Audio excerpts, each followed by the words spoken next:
Mga idol, ito yung itsura ng kanyang outlet, no, para sa mga beginners. So, yung gitna mga idol, ito po yung kanyang earth o ground mga idol, no. So, hindi tayo kukuha dito dahil hindi naman 3-piece yung ating wire.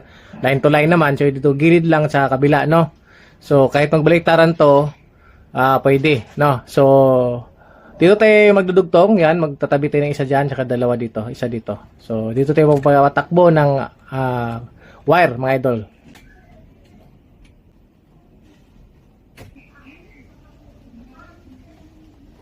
Yan mga idol, pinagsama natin yung dalawang wire, no? Natin kasi gawa ng yung ating outlet ay isa lang yung input, no? So, pinag-isa natin. Kasi yung ibang outlet, kasi yung outlet ito mga idol, you know. Yan. So, dito, ipag-isa natin siya. Kasi wala nang ibang saksakan. Hindi tulad yung isang outlet natin na ganito. Ayan. So, diba? May pagkakaiba. So, ito mga idol, pwede tayong hindi natin pinagsama yung wire kasi nakapag-jumper siya. Meron tayong pagtutusukan dito. So hindi natin hindi na kailangan na pagdudugtungin, no. Ito kasi ito lang yung port, no. So hindi tulad dito na pwede ka maglagay sa kabila, may bakante.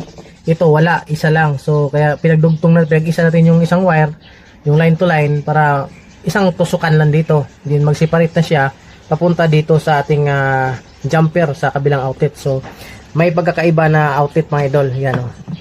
Ito kay separation na outlet, ito kay buo, no? So, yan.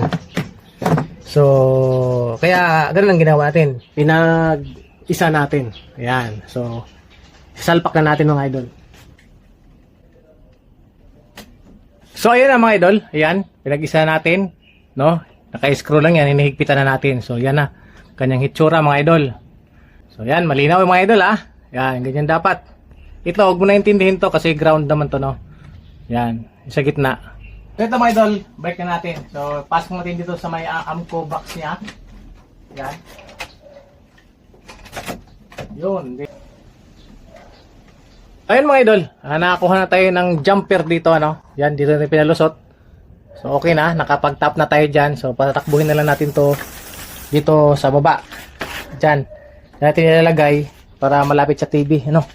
So yan.